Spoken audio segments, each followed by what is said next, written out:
Hey everybody, this is Brian Knowlton with HowToEarnMoney.TV. It doesn't matter if you've never made a dime online before. Through my step-by-step video tutorials and interviews with industry experts, I'm going to show you how you can make money online. I'm coming to you from Affiliate Summit 2012. I have Jeremy Shoemaker here, also known as Shoemoney. I've been following you for about 10 years now, and now you're headlining the closing keynote. How did they approach you with that? It was my idea because I'd given a keynote 3 years ago and I didn't think it was very good. So that mixed with the fact that this is actually my 50th time speaking at a conference and it's going to be the last time.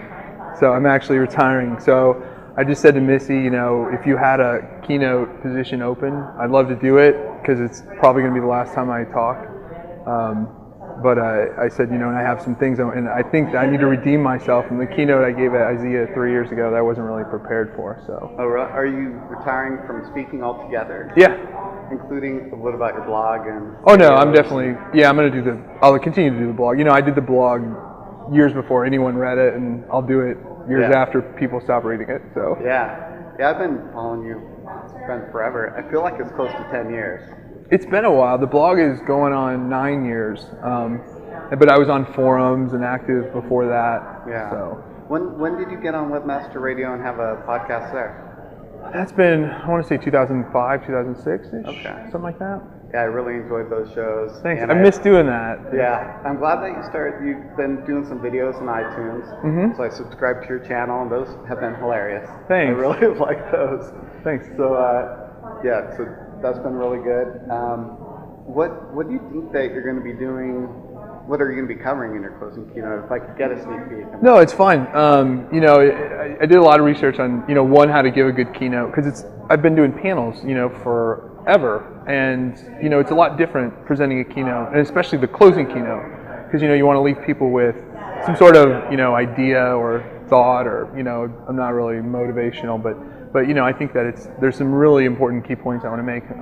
One is, you know, just understand the opportunity that we have right now. It's a huge culmination between, you know, the history of just advertising from the newspaper to the internet to the way you can get products from, you know, you started with the freaking railroad, you know, and the Wells Fargo wagon, to the internet where now we have instant download. So you mix those two together, and you know, anyone, you've got like, you know, John Chow or whoever who, you know, doesn't have a technical bone in his body, and you know, isn't the brightest person. And I'm just kidding. I'm just kidding, John.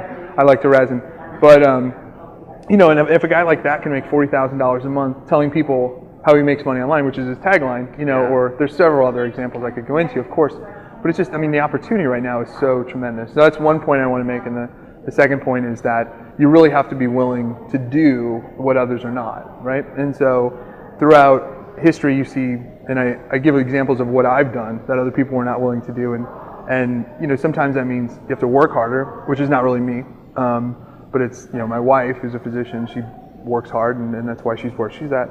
But you know, there's some lines you can blur ethically, morally, legally, and some of those have been very profitable. You don't want to break the rules, but there's a lot of bending right now because legislation is coming, taxes are coming, the opportunity we have now, and if you can, you know, if you're willing to do what others are not, and a lot of people might say that's evil, but if you look throughout history and you look at, you know, if you look at Steve Jobs and how he started, I mean, he stole Xerox's operating system and was like a con man. He said, let me borrow this for a couple of days and check it out, and then the Mac OS was Xerox's. So completely stole that. And then you look at Microsoft and Bill Gates. I mean, Bill Gates he sold MS-DOS to IBM before he wrote one line of code. Told him it was this great thing, it's all done, it's ready to go. And so, I mean, how are those guys going to be remembered in history? They're not going to be remembered for that. You know, Bill Gates will be known as the great philanderer, and you know, Steve Jobs will be known as one of the greatest technological people of our time. So, I mean, there's other examples, obviously, but when you really boil down to it, it's, you know, so this is the two key points I want to make is you really have to be willing to do what others are not, to really differentiate yourself and to be successful. And the other thing is just, you know, with the opportunity we have, which is quickly fading. Yeah. Well, I know you're an incredibly hard worker that you have to have that drive just to even get started in this industry. And I know that you've covered a lot in the past, but I love your story. And a lot of the people that I'm trying to show this information to who are in the same situation. They might be in a dead-end job. They might not have a job. Would you mind giving me a... Oh, no, not at all. Yeah, you got started? Yeah, quickly I got fired, from basically every job I've ever had. I've just never been good at working for someone else. And the last time I got fired, I was on unemployment, and I was in pretty bad financial shape, bouncing checks, and all that stuff. But I'd been working on this mobile website that allowed people to share ringtones and stuff like that. And just for the fun of it, or? Yeah, just for fun. And I pretty much got fired from those jobs because I was working on that, and I was thinking about that so I wasn't really doing a very good job at those jobs, and rightfully fired. So one day I get a call from Google, and they say, we think you do really well if you put Google Adsense on your website.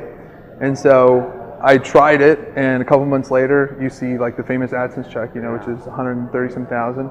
And it's interesting, you walk into Wells Fargo where you've been bouncing checks and you're like 30 grand in debt, and they don't know whether to, bring the president out to shake your hand or to call the police. Yeah. So they held the check for 40 days or something. Oh my gosh. So they're like, yeah, back then you're like, who's Google? Yeah. What do they do? How did you earn this money? Yeah, that's what I've always wondered, was it a hobby? Or have you always been into computers, or have you been a programmer, or? Yeah, I was originally, and I haven't really shared this too much, but I started selling washers and dryers.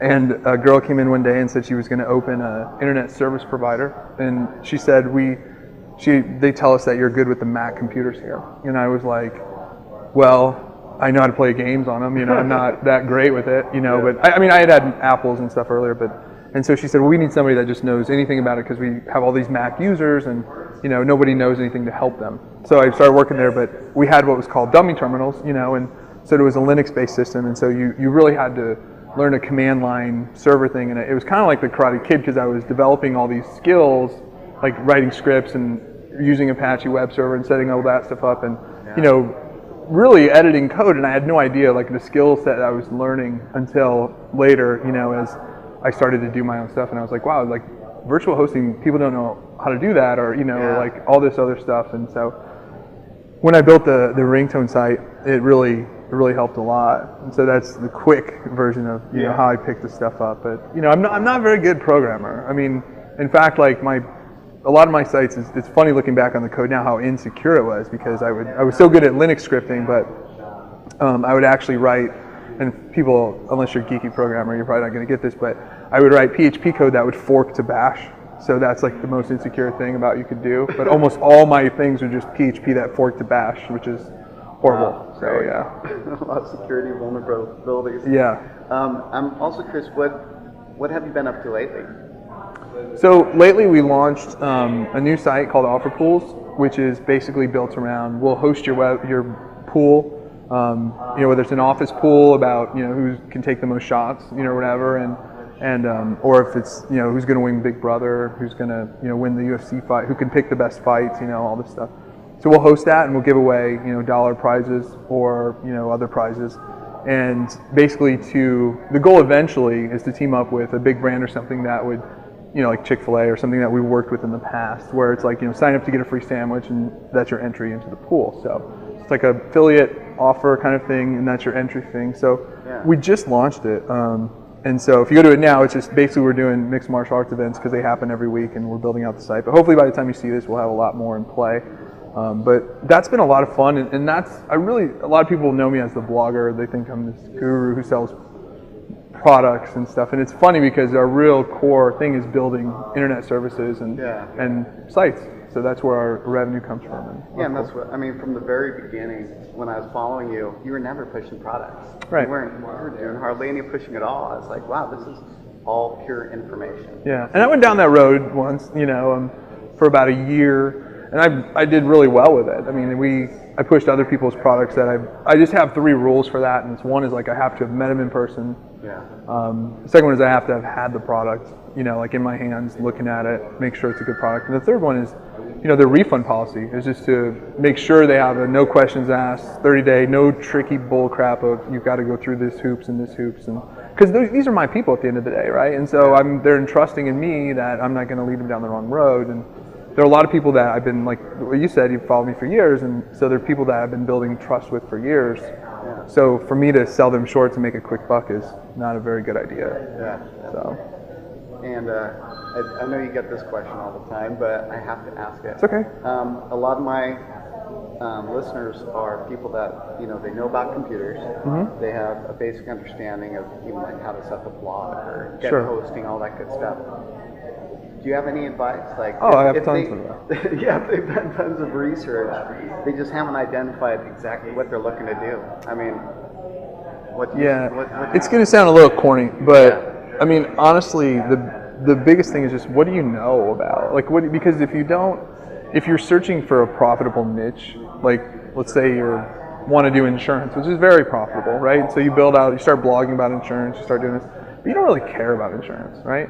So the odds that you're going to be successful in that are very, very low. Whereas like if like for me, I was really into my cell phone and I wanted to pimp it out and have cool ringtones on it, and that's one of the mottos of my company is like if it's not something that I want to use, a service that I want to use, then we don't even put it on our radar. So, and that goes with the blog too. It's like, I would want something like that. We created a conference called the Elite Retreat, which that's what I always wanted to attend, and so I mean, if you look at everything, and even the pools thing now, I love to gamble and I love affiliate marketing. So it's kind of like the legalities of that have been interesting, but that's basically it. So to answer your question directly, if people want to start, it's just find something you like. I've met so many people here who have the most niche-oriented site of building bird cages or just because they're so passionate about it, and they're like, and I implemented Adsense just like you, and I'm making 25 grand a month, and it's like, gosh, that's awesome, and so.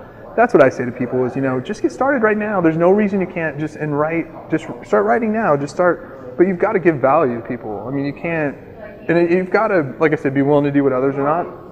Applies here. I mean, everyone just can write a news blog and say, oh, Apple, did this thing today or whatever. Nobody cares about that. They can get news everywhere. But if you say, Steve Jobs is a dipshit and here's 10 reasons why, that might get some legs. You need to get your opinion out there. You need to differentiate yourself from a news site, so that would be my advice to people. Awesome. Well, thank you very much. Yeah, thank you. Jeremy, I look forward to seeing your keynote, and I'll be seeing you around the show. Thanks, Brian. All right, thank you. Well, I hope you really enjoyed that episode. I've been receiving a lot of really good comments and questions off of my website about how to earn money. So what I'd like you to do, if you're interested, is send me an email. Any questions, comments, and I will be answering any type of questions and answering the comments in my upcoming shows. So just visit the website here, submit your information, and I'm going to be answering those for you. Another great thing is a lot of people have been going into iTunes and rating my show in there. I'm not sure if you're watching it on iTunes or YouTube or Roku, but in iTunes, you just log in, give me a 5-star rating, or is it 5-star or is it 3? I'm not sure. Find out. Just go there and rate my show and put in a comment there. That really helps me out get more exposure and able to bring more shows to you. Same thing with Roku. Just go to the title screen for the show, rate me in there, and that just brings in more viewers. So I really appreciate that. Really helps me out a lot. And if you're looking for that WordPress hosting, want to get a WordPress website up instantly, go to mybluehosting.com, send me the information if you'd like, and I'll install your WordPress blog for you. So thanks again for spending your time with me, and until next time, just do it.